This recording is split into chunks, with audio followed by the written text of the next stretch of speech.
घर घर में होती है जिनकी पूजा।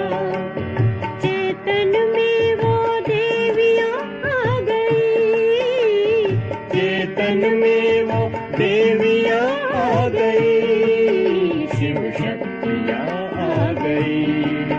धरती पे शिव शक्तियां आ गई।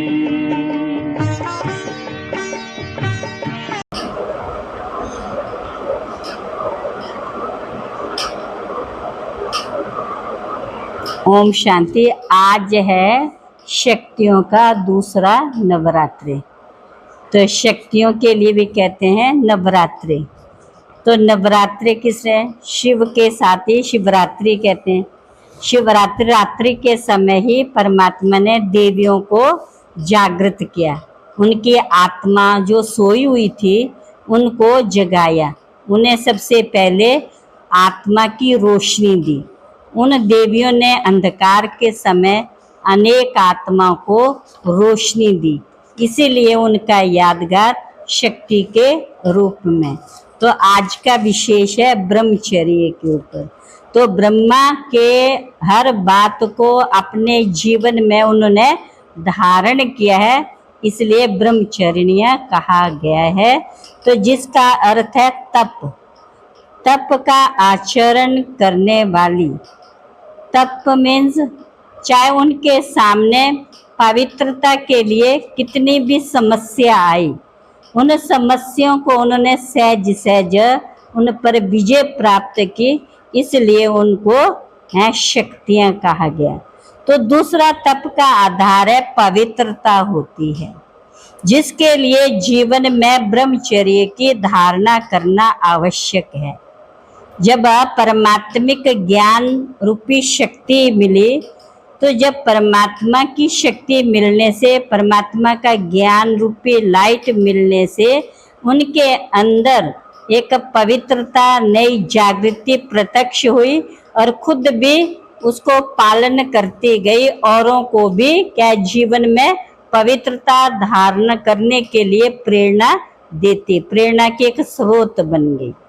किसी भी देवी की सबसे बड़ी योग्यता उसकी ब्रह्मचर्य की धारणा।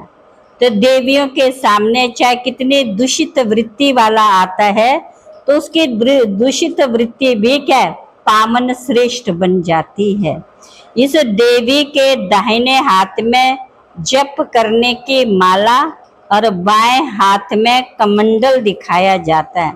माला अर्थात 108 श्रेष्ठ देवी देवताओं में शामिल होने का पुरुषार्थ करना, और कमंडल का प्रतीक है।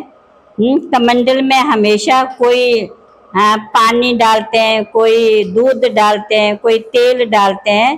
तो परमात्मा कहते हैं, देवियां इस समय कहती है तुम्हें अपने कमंडल में क्या डालना? दिव्य गुणों की धारणा खुद भी करनी है, औरों को भी क्या है दिव्य गुणों की धारणा करानी है। जो आज आत्मा दुनिया में शक्तिहीन हो चुकी है, उन आत्माओं में बल भरना। तो जब देवियों ने अपने अंदर बल भरा है, तभी वो आज अनेक आत्माओं के अंदर शक्तियां क्या जागृत करती है। सचमुच भक्तों के अंदर भी वो शक्तियों का अनुभव होना शुरू होता है। इसलिए उनका ये प्रतीक है कि उन्होंने विशेष इस कलयुगी दुनिया में रहते हुए भी अपने अंदर दिव्य गुणों की धारणा की और शक्तियों को अपने जीवन में लाकर अनेक विश्व की आत्माओं के अंदर वो जागृति दिलाई। अच्छा, ओम शांति।